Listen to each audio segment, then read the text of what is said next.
Hello everyone, welcome to my YouTube channel. आज हम Guyton and Hall के chapter number 1 का एक और टॉपिक स्टार्ट कर रहे हैं जिसका नाम है प्रोटेक्शन ऑफ द बॉडी। ये भी होम्योस्टेसिस का एक हिस्सा है। इसमें हम प्रोटेक्शन ऑफ द बॉडी को दो सिस्टम्स में पढ़ेंगे, इम्यून सिस्टम और integumentary system. Immune system, the immune system consist of the white blood cells, tissue cells derived from white blood cells, the thymus, lymph nodes and lymph vessels that protect the body from pathogens such as bacteria, viruses, parasites and fungi।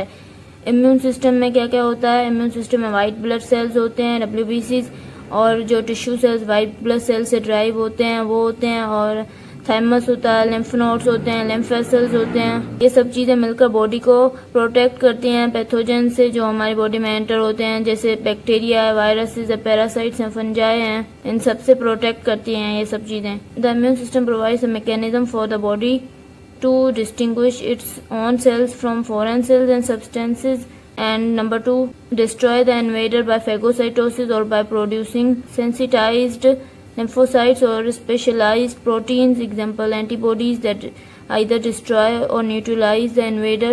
immune system क्या करता है? हमारी body को एक mechanism provide करता है कि अगर हम कोई चीज़ इनटेक करते हैं और उसमें कोई पैथोजन हमारी बॉडी में आ जाता है, कोई बैक्टीरिया या कोई वायरस हमारी बॉडी में एंटर करता है, तो सबसे पहले इम्यून सिस्टम का काम क्या होता है कि उसको, उस बैक्टीरिया, उस वायरस को अपने बॉडी के सेल से डिस्टिंग्विश करना। उसके बाद दूसरे नंबर पे क्या है कि अगर वो कोई फॉरेन सेल है या कोई बैक्टीरिया, कोई वायरस है, तो फिर उसको या तो वो फेगोसाइटोसिस के जरिए डिस्ट्रॉय कर देता है या फिर कोई एंटीबॉडीज बना के, कोई स्पेशलाइज्ड प्रोटीन्स बना के उसको लिम्फोसाइट्स के जरिए न्यूट्रलाइज कर देता है या डिस्ट्रॉय कर देता है इन्वेडर को, बैक्टीरिया को।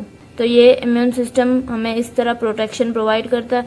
इसके बाद है integumentary system, the skin and its various appendages including the hair, nails, glands and other structures cover, cushion and protect the deeper tissues and organs of the body and generally provide a boundary between the body's internal environment and the outside world. Integumentary system में क्या है कि जो skin और skin के जो various appendages होते हैं, मतलब जो हेयर होते हैं, नेल्स, ग्लैंड्स होते हैं स्किन के, और कुछ दूसरे स्ट्रक्चर्स होते हैं जो हमारी बॉडी के अंदर जो डीपर टिश्यूज और ऑर्गन्स होते हैं उनको प्रोटेक्ट करते हैं, कवर करते हैं, कुशन करते हैं, बचाते हैं, और एक बाउंड्री प्रोवाइड करते हैं बॉडी के इंटरनल एनवायरनमेंट को आउटसाइड वर्ल्ड से।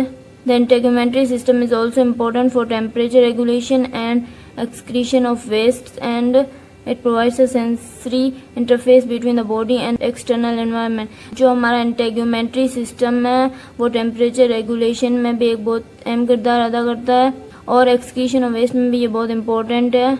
मतलब जो हमारा जो स्वेट होता है वो एक्सक्रीट होता है ना स्किन से, और ये हमारी बॉडी को जो सेंसरी इन्फॉर्मेशन स्किन के जरिए ही तो आती है, एक्सटर्नल एनवायरनमेंट से कोई स्टिमुलस मिलता है हमें, स्किन से ही मिलता है ना, एनवायरनमेंट से। The skin generally comprises about 12 to 15% of the body weight. जो हमारी बॉडी का वेट होता है उसमें 12 to 15% वेट स्किन की वजह से होता है। मतलब स्किन कंप्राइज करती है 12 to 15% बॉडी वेट को। तो ये हो गया सेकंड इंटेग्यूमेंट्री सिस्टम। इसके बाद है रिप्रोडक्शन, ये भी होम्योस्टेसिस का एक हिस्सा ही है, इसको भी हम पढ़ते हैं। Sometimes reproduction is not considered a homeostatic function. कभी रिप्रोडक्शन को होम्योस्टेटिक फंक्शन कंसीडर नहीं किया जाता। It does however help maintain homeostasis by generating new beings to take the place of those that are dying. Reproduction हमें homeostasis में किस तरह मदद करता है, किस तरह होम्योस्टेसिस को ये मेंटेन करता है? ये इस तरह मेंटेन करता है कि जो हमारे लिविंग बींग्स जो मर जाते हैं उनकी जगह न्यू लिविंग बींग्स जनरेट करता है। अगर रिप्रोडक्शन ना हो तो एक इंडिविजुअल तो सरवाइव कर सकता है पर स्पीशीज एक्सटिंक्ट हो जाएंगी, क्योंकि अगर रिप्रोडक्शन ही नहीं होगी तो फिर न्यू इंडिविजुअल कैसे पैदा होंगे। तो इस तरह रिप्रोडक्शन हमें होम्योस्टेसिस में हेल्प करता है। This may sound like a permissive usages of the term homeostasis. आपको भी ऐसा लग रहा होगा कि मतलब हम रिप्रोडक्शन को होम्योस्टेसिस में ऐसे ही धकेल रहे हैं, but it illustrates that in the final analysis essentially all body structures are organized that they help maintain automaticity and continuity of life. But ये इलस्ट्रेट करता है कि फाइनल एनालिसिस जब हम करते हैं तो सारे बॉडी स्ट्रक्चर जो हैं वो इस तरह ऑर्गेनाइज हैं कि वो लाइफ की कंटिन्यूटी में हेल्प करते हैं। तो इस तरह रिप्रोडक्शन का भी होम्योस्टेसिस में रोल है। अगर आपको मेरा लेक्चर पसंद आया तो प्लीज़ मेरे चैनल को सब्सक्राइब करें, लाइक करें और बेल आइकन को प्रेस करें। Thank you.